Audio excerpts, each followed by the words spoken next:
আসসালামু আলাইকুম। আমি জয়নাল আবেদিন, প্রভাষক মনোবিজ্ঞান, আদর্শ কলেজ। সুপ্রিয় শিক্ষার্থীরা, তোমাদেরকে শুভেচ্ছা জানিয়ে আজকে আমাদের নতুন ক্লাস শুরু করছি। আজকে আমরা experimental psychology honours first year course code 213403 পরীক্ষণ মনোবিজ্ঞান বিষয় থেকে আমরা চল সম্পর্কে আলোচনা করব। চলো আমরা জেনে নিই চল কি। পরীক্ষণ পদ্ধতিতে আমরা যখন কোনো কাজ করতে চাই, তার জন্য আমাদের গবেষণার মূল কাজ হচ্ছে পরীক্ষণ পরিচালনা করা। পরীক্ষণ পরিচালনা করার সময় আমাদেরকে বিজ্ঞানের সূত্রগুলো প্রয়োগ করতে হয়। পরীক্ষণ পদ্ধতি বা গবেষণা পদ্ধতির মূল বিষয় হচ্ছে চলগুলোর উপর পরীক্ষণের প্রভাব আমরা নির্ণয় করে থাকি। পরীক্ষণের চল সম্পর্কে জানতে হলে পরীক্ষণ পরিচালনার ক্ষেত্রে যে উপাদান বা বিষয়গুলো আমরা নিয়ে কাজ করি সেগুলোকে আমরা চল বলতে পারি। চল হচ্ছে সেই উপাদান যা পরিবর্তনযোগ্য এবং যার মানকে আমরা সংখ্যা দ্বারা প্রকাশ করতে পারি। অন্যভাবে বলতে পারি যে চল বলতে এমন বৈশিষ্ট্যকে বোঝায় যা বিভিন্ন ঘটনার পরিপ্রেক্ষিতে পরিবর্তিত হতে পারে এবং সেটা পরিমাপযোগ্য হতে পারে। পরীক্ষণে কতগুলো বৈশিষ্ট্য দেখা যেতে পারে, যেমন একদল পরীক্ষণ পাত্রকে একটা অর্থহীন শব্দ তালিকা শিখতে দেওয়া হলো, অর্থাৎ অনির্ভরশীল চল প্রয়োগ করা হলো। এর ফলে পরীক্ষণ পরিচালনার ক্ষেত্রে নির্ভরশীল চলের উপর অনির্ভরশীল চলের কি প্রভাব রয়েছে সেটা আমরা নির্ণয় করতে পারি। এইভাবে গবেষণা কার্যটা পরিচালিত হতে পারে। মূল কথা হচ্ছে মনোবিজ্ঞানের বিষয়টি এক ধরনের বিজ্ঞান, যেটা বুঝতে হলে গবেষণার বিষয়বস্তু এবং প্রকৃতি সম্পর্কে আমাদেরকে জানতে হবে। এই বিশেষ ধারণাকে মনোবিজ্ঞানকে আমরা বিভিন্ন সময় বিভিন্ন বিজ্ঞান হিসাবে সংজ্ঞায়িত করার চেষ্টা করেছি। অনেকেই মনোবিজ্ঞানকে সামাজিক বিজ্ঞান হিসাবে সংজ্ঞায়িত করতে চেয়েছে, কোনো কোনো মনোবিজ্ঞানী এটাকে জৈব বিজ্ঞান হিসাবে সংজ্ঞায়িত করতে চেয়েছে। এই দুই বিজ্ঞানীর সমন্বয় সাধন করার ফলে আমরা যদি এটাকে এমনভাবে প্রকাশ করতে পারি যে মনোবিজ্ঞান হচ্ছে জৈব সামাজিক মনোবিজ্ঞান। উন্নত দেশে এই ধারণাকে আবার পরিবর্তিত করে আমরা আচরণীয় বিজ্ঞান হিসাবেও সংজ্ঞায়িত করতে পারি। বৈজ্ঞানিক গবেষণার বিশেষ করে পরীক্ষণ পদ্ধতির প্রয়োগের ক্ষেত্রে চল একটা গুরুত্বপূর্ণ ভূমিকা পালন করে থাকে। সুতরাং চলের বৈশিষ্ট্য প্রভাব সঠিকভাবে উপলব্ধি করতে না পারলে পরীক্ষণ পরিচালনা করা প্রায় অসম্ভব হয়ে যাবে। এর জন্য আমাদেরকে পরীক্ষণ পরিচালনার জন্য চলের কৌশলগত ব্যবহার একটা পূর্ণাঙ্গ নকশা মেনে চলে। তাই পরীক্ষণের জন্য চল অধ্যাপক শেখে একটা চল। আমরা চলের প্রায়োগিক সংজ্ঞা, বিভিন্ন মনোবিজ্ঞানী চলকে বিভিন্নভাবে সংজ্ঞায়িত করেছেন, সেগুলো সম্পর্কে আমরা জানব। মনোবিজ্ঞানী ম্যাকগুইগান বলেছেন, যে কোনো কিছু যা মানের পরিবর্তন করতে পারে তার সংখ্যাগতভাবে প্রকাশ করা হচ্ছে চল। পোস্টম্যান চলকে এইভাবে সংজ্ঞায়িত করেছেন, চল হচ্ছে এমন একটি বৈশিষ্ট্য বা গুণ যা মানের সংখ্যাগত প্রকাশ ঘটায়।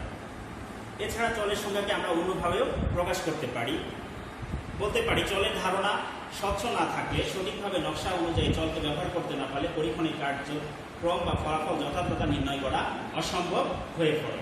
পরীক্ষণ পরিচালনা ক্ষেত্রে চল হচ্ছে এমন একটি শক্তি বা বৈশিষ্ট্য বা উপাদান যা নিজেই পরিবর্তনশীল এবং অন্য চলের ওপর প্রভাব বিস্তার করতে পারে এবং নিজেও প্রভাবিত হতে পারে, এবং এইসব প্রভাবকে আমরা সংখ্যাতাত্ত্বিকভাবে প্রকাশ করতে পারি।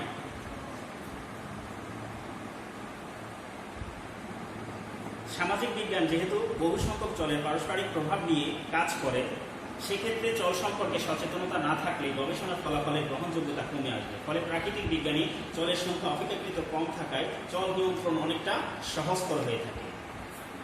এখন আমরা দেখব চলের প্রকারভেদ। চলকে সাধারণত আমরা প্রধানত চার ভাগে ভাগ করে থাকি। সেগুলো হচ্ছে অনির্ভরশীল চল বা ইন্ডিপেন্ডেন্ট ভ্যারিয়েবল, নির্ভরশীল চল বা ডিপেন্ডেন্ট ভ্যারিয়েবল, মধ্যবর্তী চল বা ইন্টারভেরিয়েন্স ভ্যারিয়েবল, বাহ্যিক চল বা এক্সট্রানিয়াস ভ্যারিয়েবল। আমরা এই চল সম্পর্কে এখন জানব। প্রথমে আমরা অনির্ভরশীল চল সম্পর্কে আলোচনা করব। অনির্ভরশীল চল পরীক্ষণ পরিচালনার জন্য পরীক্ষণের যেসব বৈশিষ্ট্যকে সরাসরি উপস্থাপন করা হয় এবং কার্যকারিতা পর্যবেক্ষণ করা হয় তাকেই অনির্ভরশীল চল বলা হয়। পরীক্ষণ পরিচালনার ক্ষেত্রে পরীক্ষক যে চলের প্রয়োগ করে থাকেন সেটাকে আমরা অনির্ভরশীল চল বলতে পারি। উদাহরণস্বরূপ বলতে পারি, পরীক্ষণ পরিচালনার জন্য আমরা যদি শিক্ষণ পরিস্থিতি থেকে প্রাণীকে পুরস্কার দিয়ে থাকি তাহলে শিক্ষণ দ্রুত হয় এবং ভুলের সংখ্যা হ্রাস পায়। এক্ষেত্রে পরীক্ষণে পুরস্কার প্রদান করা হচ্ছে অনির্ভরশীল চল। অনির্ভরশীল চল সম্পর্কে বিভিন্ন মনোবিজ্ঞানী বিভিন্নভাবে এটাকে সংজ্ঞায়িত করার চেষ্টা করেছেন। বি অ্যান্ডারসন বলেছেন, যে চলকে পরীক্ষক সরাসরিভাবে পরিবর্তন করেন তাকে অনির্ভরশীল চল বলা হয়ে থাকে। এফ জে ম্যাকগুইগান বলেছেন, পরীক্ষণে অনির্ভরশীল চল হচ্ছে এমন একটি উদ্দীপক যেখানে উদ্দীপককে ব্যাপক অর্থে পরিবেশের যে কোনো দিককে, যেমন দৈহিক, সামাজিক ইত্যাদি বুঝায়, যা কোষসমূহকে উদ্দীপ্ত করে। রবার্ট এ ব্যারন বলেছেন, অনির্ভরশীল চল এমন একটি চল যা পরীক্ষণে ধারাবাহিকভাবে পরিবর্তিত হতে থাকে। তাহলে অনির্ভরশীল চলের প্রভাব জানার জন্য পরীক্ষক পরীক্ষণ পাত্রকে দুই দলে ভাগ করতে পারে, একটা পরীক্ষিত দল, একটি নিয়ন্ত্রিত দল। পরীক্ষিত দলকে একটা শর্ত দেওয়া হয় যেটা অপরিবর্তিত থাকে এবং অনিয়ন্ত্রিত দলকে এমন একটা শর্ত দেওয়া হয় যেটা পরিবর্তিত হতে পারে। উদাহরণস্বরূপ আমরা যদি এই চলকে আমরা ব্যাখ্যা করতে যাই তাহলে দেখব যে দুই দল পরীক্ষণ পাত্রকে, এক দলকে কম আলোতে আর এক দলকে বেশি আলোতে টাইপ করতে দেওয়া হলো। ফলে যে দলকে আমরা বেশি আলো প্রদান করছি সেটাকে বলছি অনির্ভরশীল চল, আর যে দলকে আমরা কম আলো প্রদান করছি, কম আলোর মধ্যে টাইপ করার জন্য বলছি, সেটাকে বলছি নিয়ন্ত্রিত চল। পরীক্ষণের ফলাফলের শেষে দেখা গেল যে দল বেশি আলোতে টাইপ করছে তাদের টাইপের গতি, তাদের ফলাফল অনেক ভালো হয়েছে যারা কম আলোতে টাইপ করেছে তাদের তুলনায়। এখানে অনেকেই হয়তো সমালোচনা করে বলতে পারেন যে শুধুমাত্র টাইপ করার ক্ষেত্রে আলোর গতি কম বা বেশি একমাত্র উপাদান নয়, অন্যান্য উপাদানও থাকতে পারে। হ্যাঁ, সেগুলো যদি আমরা নিয়ন্ত্রণ করতে পারি তাহলে এই শুধুমাত্র একটা উদ্দীপককে প্রয়োগ করলে পরীক্ষণ পাত্রের যে ফলাফল প্রভাবিত হবে সেটাকে আমরা অনির্ভরশীল চল হিসেবে সংজ্ঞায়িত করতে পারি। এরপরে আসি আমরা নির্ভরশীল চল নিয়ে আলোচনা করব। নির্ভরশীল চল, অনির্ভরশীল চলের উপর যে চল নির্ভর করে সেটাকে আমরা নির্ভরশীল চল বলতে পারি। অর্থাৎ অনির্ভরশীল চলের উপস্থাপনের ফলে যে পরিবর্তন সৃষ্টি হয় তাকে আমরা নির্ভরশীল চল বলি। পরীক্ষণের ফলাফলকে নির্ভরশীল চল বলা হয়ে থাকে। কোনো পরীক্ষণের পূর্ববর্তী ঘটনাকে অনির্ভরশীল চল এবং পরবর্তী ঘটনাকে আমরা নির্ভরশীল চল বলে আখ্যায়িত করতে পারি। যেমন আমরা আগের উদাহরণটা এখানে ব্যবহার করতে পারি যে যারা বেশি আলোতে টাইপ করেছিল তাদের ফলাফল বেশি ভালো হয়েছিল এবং যারা কম আলোতে টাইপ করেছিল তাদের ফলাফল অপেক্ষাকৃত কম হয়েছিল। তাদের ফলাফল অপেক্ষাকৃত কম হওয়ার মূল কারণ হচ্ছে আলোর স্বল্পতা। আলোর স্বল্পতার কারণে নিয়ন্ত্রিত দলের পরীক্ষণ পাত্ররা ভালোভাবে টাইপ করতে পারে নাই, যার কারণে ফলাফলে কিছুটা ভিন্নতা এসেছে। এই আলোর তীব্রতার উপর নির্ভর করার ফলে পরীক্ষণ পাত্রদের কাজের পরিমাণ বা ফলাফল কিছুটা প্রভাবিত হয়েছিল, তাই এটাকে আমরা নির্ভরশীল চল বলতে পারি। নির্ভরশীল চলকে বিভিন্ন মনোবিজ্ঞানীরা বিভিন্নভাবে সংজ্ঞায়িত করার চেষ্টা করেছেন। মনোবিজ্ঞানী বি অ্যান্ডারসন বলেছেন, যে চলকে পরীক্ষণ করে দেখতে চান সেটিকেই অনির্ভরশীল চলের প্রভাবে পরিবর্তিত হয় কিনা সেটাকেই আমরা নির্ভরশীল চল বলতে পারি। রবার্ট এ ব্যারন বলেছেন, নির্ভরশীল চল যে চলকে একটি পরীক্ষণে পরিমাপ করা হয়ে থাকে। তাহলে আমরা পরবর্তীতে মধ্যবর্তী চল নিয়ে আলোচনা করব। যে চল অনির্ভরশীল চল এবং নির্ভরশীল চলের মধ্যে অবস্থান করে, এই দুটির মধ্যে সম্পর্ক স্থাপন করে বা যোগাযোগ সাধন করে তাকে আমরা মধ্যবর্তী চল বলতে পারি। মধ্যবর্তী বা অন্তর্বর্তী চলকে আমরা জৈবিক চল নামেও পরিচিত করতে পারি। মধ্যবর্তী চলগুলোর উদাহরণ হচ্ছে পরীক্ষণ পাত্রের বয়স, শিক্ষাগত যোগ্যতা, দৈহিক অবস্থা ইত্যাদি। মধ্যবর্তী মনোবিজ্ঞানীরা মানুষের আচরণের ওপর বিভিন্ন ধরনের পরীক্ষণ পরিচালনা করে থাকে। আর এই পরীক্ষণ পরিচালনা করতে গিয়ে চলগুলোর মধ্যে কিছুটা সময় বিভিন্নতা দেখা দিতে পারে। এক্ষেত্রে মধ্যবর্তী বা জৈবিক চল মূলত দুই ধরনের হতে পারে। একটাকে বলা হচ্ছে মনস্তাত্ত্বিক চল, আর একটাকে বলা হচ্ছে শারীরতাত্ত্বিক চল। মনস্তাত্ত্বিক চল বলতে আমরা ওইসব উদাহরণ হিসেবে উপস্থাপন করতে পারি পেশনা, বুদ্ধি, শিক্ষণ, চিন্তন, আবেগ, অভ্যাস, এগুলোকে আমরা মনস্তাত্ত্বিক চল হিসাবে সংজ্ঞায়িত করতে পারি। শারীরতাত্ত্বিক চল বলতে ওই ধরনের চলের উদাহরণ হচ্ছে বয়স, লিঙ্গ, অন্যান্য স্বাস্থ্যগত এবং শারীরিক অবস্থা। তবে এই কথা মনে রাখতে হবে যে মধ্যবর্তী চল কাজ করার সময় মনস্তাত্ত্বিক এবং শারীরতাত্ত্বিক অবস্থাগুলো কম বেশি একই সাথে কাজ করে থাকে, কেননা এই দুই ধরনের উপাদান বা চলগুলো একে অপরের সাথে সম্পৃক্ত, এরা একেবারে স্বাধীন নয়। এইভাবে দেখা যায় যে মধ্যবর্তী চলগুলোকে সাপেক্ষ চলের ওপর প্রভাব বিস্তার করে থাকে, ফলে সাপেক্ষ চলের ওপর নিরপেক্ষ চলের প্রভাব মধ্যবর্তী চল দ্বারা প্রভাবিত হতে পারে। আর এই কারণেই মধ্যবর্তী চলগুলোকে পরীক্ষণে অবান্তর চল বা উপাদান হিসাবে আমরা সংজ্ঞায়িত করতে পারি। তাই একটি ভালো পরীক্ষণ পরিচালনা করতে হলে এই চলগুলোকে এমনভাবে নিয়ন্ত্রণ করতে হবে যাতে নির্ভরশীল চলের উপর এর কোনো প্রভাব না পড়ে। চলো আমরা এর পরবর্তীতে বাহ্যিক চল বা এক্সট্রানিয়াস চল নিয়ে আলোচনা করব। পরীক্ষণে নির্ভরশীল চলের উপরে যেসব বৈশিষ্ট্য অবাঞ্ছিত প্রভাব বিস্তার করে সেগুলোকে আমরা বাহ্যিক চল বলতে পারি। বাহ্যিক চল পরীক্ষণে অনির্ভরশীল এবং নির্ভরশীল চলের সাথে সংশ্লিষ্ট নয়। যেমন গোলযোগ একটি বাহ্যিক চল, কারণ গোলযোগ পরীক্ষণের ফলাফলের উপর অবাঞ্ছিত প্রভাব বিস্তার করতে পারে।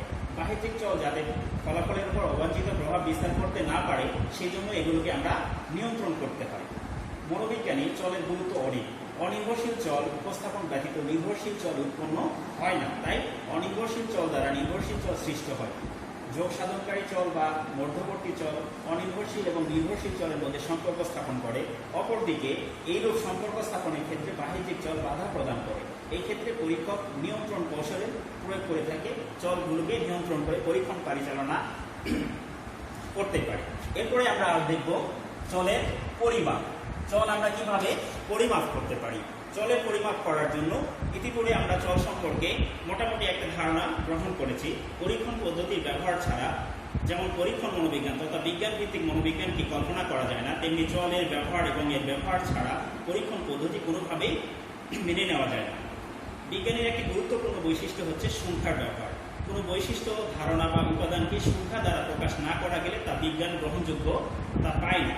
তাই পরীক্ষণ পদ্ধতিতে চল ব্যবহারের সময় এর পরিমাপ করার কাজটা অত্যন্ত জরুরি। চলের যথাযথ পরিমাপ করতে না পারলে পরীক্ষণের ফলাফল সংখ্যাতাত্ত্বিকভাবে প্রকাশ করাও সম্ভব নয়। চলের এই পরিমাপ মূলত দুই চলের মধ্যে সীমাবদ্ধ থাকে। এই চল দুটি হল নির্ভরশীল চল এবং অনির্ভরশীল চল। এছাড়া এই চল দুটির মধ্যকার কার্যকারণ সম্পর্ক পরিমাপ করতে হয়। অতএব দেখা যাচ্ছে যে পরীক্ষণ পরিচালনার ক্ষেত্রে তিন ধরনের চল আমরা পরিমাপ করতে পারি, যেমন অনির্ভরশীল চলের পরিমাপ, নির্ভরশীল চলের পরিমাপ এবং এদের মধ্যেকার সম্পর্ক, কার্যকারণ সম্পর্ক পরিমাপ করা। এখন আমরা নির্ভরশীল চলের পরিমাপ দেখব, কিভাবে আমরা নির্ভরশীল চল পরিমাপ করতে পারি। পরীক্ষণ কার্য পরিচালনার পূর্বেই নিরপেক্ষ চলকে আমরা কি করতে পারি, পরিমাপ করতে পারি। নির্ভরশীল চলকে পরিমাপ না করে পরীক্ষণ পরিচালনা করা অর্থহীন। এখানে চলের শক্তি বা মাত্রাকে পরিমাপ করা কে বোঝানো হচ্ছে। নির্ভরশীল চলের এই পরিমাপ দুই ধরনের হতে পারে। প্রথমত চলটির একটি স্থির মান ধরে নিতে হয়, তা পরিমাপ করে সংখ্যায় লিপিবদ্ধ করতে হয়। একটা উদাহরণ দিয়ে বিষয়টি আমরা পরিষ্কার করতে পারি। যেমন পরীক্ষণ পরিচালনা না করা হবে, সেখানে শব্দের তীব্রতার সাথে সময়ের প্রত্যক্ষণের সম্পর্ক যাচাই করব। এক্ষেত্রে প্রথমে একটি নির্দিষ্ট মাত্রার শব্দকে নির্বাচন করতে হবে। ধরা যাক একটি শব্দ উদ্দীপকের তীব্রতা 50 ডেসিবেল এবং এর স্থায়িত্বকাল 5 সেকেন্ড। পরীক্ষণে ব্যবহার করা হবে। এইরূপ উদ্দীপককে এমনভাবে পরিমাপ করাই হচ্ছে নির্ভরশীল চল। অনির্ভরশীল চল এর পরিমাপ। দ্বিতীয়ত, পরীক্ষণ পরিচালনা করার সময় একটি পর্যায়ে উক্ত শব্দ উদ্দীপকের তীব্রতা বাড়তে পারে বা বাড়াতে হতে পারে। এক্ষেত্রে উদ্দীপকের এই পরিমাপকৃত মাত্রাটির বৃদ্ধি কিভাবে হবে এটা গুরুত্বপূর্ণ পরীক্ষণের সিদ্ধান্তের বিষয়। এক্ষেত্রে যে কোনো গাণিতিক বা জ্যামিতিক হারে এই মানটা বৃদ্ধি করতে পারি। যেমন 50 ডেসিবেল থেকে আমরা 60, 70, 80 বা 90 ডেসিবেল ধরতে পারি। এখানে একটি সমান দূরত্বের স্কেল আমরা ব্যবহার করব। পরীক্ষণ পরিচালনার পূর্বে এই মানগুলো পরিমাপ করে নেওয়া ভালো, পরবর্তীতে এগুলো আমরা ব্যবহার করতে পারি। এরপরে আমরা নির্ভরশীল চলের পরিমাপ দেখব। নির্ভরশীল চলের পরিমাপ অবশ্যই করতে হবে অনির্ভরশীল চলের পরিমাপের উপর নির্ভর করে, অর্থাৎ অনির্ভরশীল চলের পরিবর্তনের প্রভাবে নির্ভরশীল চলের মধ্যে কি ধরনের পরিবর্তন আসছে সেটা পরিমাপ করা অত্যন্ত জরুরি। এই ধরনের পরিমাপ দুই ধরনের হতে পারে। প্রথমত, উপরের উদাহরণের আলোকে আমরা এটাকে ব্যাখ্যা করতে পারি যে বিভিন্ন তীব্রতার শব্দের উদ্দীপক উপস্থাপন করার ফলে পরীক্ষণ পাত্রে প্রতিক্রিয়ার শব্দ উদ্দীপকের স্থায়িত্ব কালে পরিমাপ করা, অর্থাৎ কোনো শব্দ উদ্দীপকগুলোর তীব্রতা বিভিন্ন ধরনের, যেমন 50, 60, 70, 80, 90 ডেসিবেল হলেও এদের স্থায়িত্বকাল ধ্রুবক, অর্থাৎ সবসময় একই রকম থাকবে 5 সেকেন্ড। অর্থাৎ উক্ত 5টি উদ্দীপক উপস্থাপনের প্রতিক্রিয়া স্বরূপ পরীক্ষক তার সময়ের প্রতিক্ষণ অনুযায়ী 5টি প্রতিক্রিয়া অনুমিত সময় মান ব্যক্ত করে। এই প্রতিক্রিয়াগুলোকে সময় মান হিসেবে পরিমাপ করা যেতে পারে, যেমন 5 second, 6 second, 7 second, 8 second, 9 second, 10 second, এভাবে করে আমরা প্রকাশ করতে পারি। দ্বিতীয়ত, বিভিন্ন ধরনের গাণিতিক পদ্ধতি অবলম্বন করে দেখা যেতে পারে যে উক্ত সংখ্যাগুলো, যেমন 5, 6, 7, 8, 9 সেকেন্ড প্রতিক্রিয়া কালগুলোর মানের মধ্যে কোনো গাণিতিক ছন্দ আছে কিনা, অর্থাৎ এরা কোনো গাণিতিক নিয়ম বা সূত্র মেনে চলে কিনা, এটাও পরিমাপ করা অত্যন্ত জরুরি। চল দুটির মধ্যে সম্পর্কের পরিমাপ। পরীক্ষণে পরিমাপকৃত নিরপেক্ষ চলগুলোকে পরীক্ষকের ওপর প্রয়োগ করার পর পরীক্ষকের প্রতিক্রিয়াও নির্ভরশীল চলের ওপর অনির্ভরশীল চলের পরিমাপ আমরা করে থাকি। এখন দেখার বিষয় হচ্ছে উপরিক্ত দুটি চলের অপেক্ষাকৃত সংখ্যাগত মানগুলোর মধ্যে কোনো সম্পর্ক আছে কিনা। অবশ্যই এই সম্পর্ককে বৈজ্ঞানিকভাবে পরিমাপ করতে হবে। এক্ষেত্রে সম্পর্কে এই পরিমাপকে একটা গাণিতিক সূত্রে উপস্থাপন করা যেতে পারে, যেমন দুইভাবে পরিমাপ করা যেতে পারে, একটা গাণিতিক পরিমাপ আর একটা হচ্ছে জ্যামিতিক পরিমাপ। যে কোনো বৈজ্ঞানিক পদ্ধতি অবলম্বন করলে এই সম্পর্কে পরিমাপ করা যেতে পারে। তাহলে আমরা এইভাবে কি করতে পারি, চলগুলোর পরিমাপ করতে পারি। এখন আমরা দেখব চলের নিয়ন্ত্রণ। চল সম্পর্কে আমরা মোটামুটি একটা ধারণা পেয়েছি। এখন দেখব চলগুলো পরিমাপ করলেই যে তা পরীক্ষায় সঠিকভাবে ব্যবহার করা যেতে পারে এমন নাও হতে পারে। চল একটি পরিবর্তনশীল উপাদান, তাই পরীক্ষণের লক্ষ্য এবং উদ্দেশ্য অনুযায়ী চলকে পরীক্ষক এবং পরীক্ষণ ব্যবস্থার নিয়ন্ত্রণ রাখতে হয়। এই নিয়ন্ত্রণ পরীক্ষণ পদ্ধতির একটি অন্যতম শর্ত। পরীক্ষণে এই নিয়ন্ত্রণ বলতে মূলত চল সময় নিয়ন্ত্রণকেই আমরা বুঝে থাকি। পরীক্ষণে অবাঞ্ছিত চলগুলো, যেমন মধ্যবর্তী এবং বাহ্যিক চলগুলোকে নিয়ন্ত্রণে রেখে নির্ভরশীল চলের উপর অনির্ভরশীল চলের প্রভাব আমরা ব্যাখ্যা করে থাকি। পরীক্ষণীয় চলের এই নিয়ন্ত্রণ ব্যবস্থা দুই ধরনের হতে পারে, যথা নিরঙ্কুশ নিয়ন্ত্রণ এবং পরীক্ষণীয় নিয়ন্ত্রণ। নিরঙ্কুশ নিয়ন্ত্রণ বলতে আমরা বুঝছি যে সার্বিকভাবে সমস্ত পরীক্ষণ ব্যবস্থার উপরই একটি প্রচ্ছন্ন প্রভাব পড়তে পারে, যাতে অপ্রত্যাশিতভাবে কোনো ঘটনা বা কোনো ঘটে যাওয়া বিষয় পরীক্ষণ ব্যবস্থাকে প্রভাবিত বা বিঘ্নিত করতে না পারে। নিরঙ্কুশ নিয়ন্ত্রণ পরিচালনা করা হয় সাধারণত নিয়ন্ত্রিত চলের দ্বারা এবং নিয়ন্ত্রিত দলের ওপর। এই ধরনের নিয়ন্ত্রণের ফলে গোটা পরীক্ষণ ব্যবস্থা যেমন নিরাপদ থাকে, তেমনি অনির্ভরশীল চলও সঠিকভাবে কাজ করে। এই ব্যবস্থার ফলে অনির্ভরশীল চল স্বাধীনভাবে কাজ করতে পারে। পরীক্ষণীয় নিয়ন্ত্রণ ব্যবস্থা, এই ধরনের নিয়ন্ত্রণ ব্যবস্থায় অত্যন্ত জটিল এবং এক্ষেত্রে সাবধানতা অবলম্বন করতে হয়। পরীক্ষণীয় নিয়ন্ত্রণ ধারাবাহিকভাবে পরিচালনা করতে গেলে আমাদেরকে বাহ্যিক চল এবং মধ্যবর্তী চলের মধ্যে একটা সুনির্দিষ্টভাবে এগুলোকে সম্পূর্ণরূপে নিয়ন্ত্রণ করতে হয়। এছাড়া নির্ভরশীল চলের উপর অনির্ভরশীল চলের প্রভাব পরিমাপ করা হয়ে থাকে। এই ধরনের নিয়ন্ত্রণ ব্যবস্থা কিন্তু তা কাঠামোবদ্ধভাবে কাজ করে।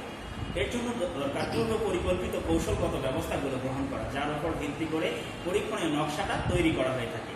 মনোবিজ্ঞানী পরীক্ষণ পদ্ধতি ব্যবহার করার ক্ষেত্রে চলের নিয়ন্ত্রণ ব্যবস্থা সম্পর্কে মনোবৈজ্ঞানিক ম্যাকগুইগান বলেছেন, "The word control implies that the experimenter has a certain power over the condition of his experiment. He is able to manipulate variables in an effort to avoid at a sound conclusions." অর্থাৎ পরীক্ষণের নিয়ন্ত্রণ সম্পর্কে তিনি বলতে চেয়েছেন যে পরীক্ষণের বিভিন্ন উপাদানগুলোর উপর পরীক্ষকের একটি সার্বিক নিয়ন্ত্রণ রয়েছে এবং পরীক্ষণীয় ফলাফল থেকে একটি সুন্দর সিদ্ধান্ত উপনীত হওয়ার জন্য পরীক্ষণীয় শর্তগুলো প্রয়োজন মতো প্রভাবিত করতেও পারে তিনি সক্ষম। এভাবে দেখা যায় যে মনোবিজ্ঞানিক পরীক্ষণ পদ্ধতি ব্যবহারের ক্ষেত্রে নিয়ন্ত্রণ ব্যবস্থা একটা গুরুত্বপূর্ণ কৌশল বা উপায় হিসেবে চিহ্নিত হয়ে থাকে। এখন দেখবো আমরা কিভাবে অনির্ভরশীল চলগুলো নিয়ন্ত্রণ করতে পারি। নির্ভরশীল চল যাতে অনির্ভরশীল চল দ্বারা সৃষ্ট হতে পারে সেই জন্য মনোবিজ্ঞানীরা অন্যান্য অবাঞ্ছিত চলগুলোকে ধ্রুবক রেখে পরীক্ষণ পরিচালনা করে। এক্ষেত্রে বিজ্ঞানী যথাযথভাবে অনির্ভরশীল চল উপস্থাপন করে নির্ভরশীল চল পরিমাপ করে থাকেন। পরীক্ষণের অন্যান্য অবাঞ্ছিত চলগুলোকে ধ্রুব রেখে সঠিকভাবে অনির্ভরশীল চলকে উপস্থাপন করাকেই আমরা অনির্ভরশীল চলের নিয়ন্ত্রণ বলছি। উদাহরণস্বরূপ আমরা প্রথম যে সংখ্যা লিখন পদ্ধতির উপর আমরা একটা উদাহরণ দিয়েছিলাম, সেটা দ্বারাই আমরা কি করতে পারি, এটা ব্যাখ্যা করতে পারি যে টাইপের উপর আলোর মাত্রার প্রভাব নির্ণয় করাই হচ্ছে আমাদের বর্তমান পরীক্ষণটির অনির্ভরশীল চল। বিভিন্ন মাত্রার আলোতে, অর্থাৎ কম বা বেশি বা মৃদু স্বল্প ইত্যাদি নির্ভরশীল চলের উপর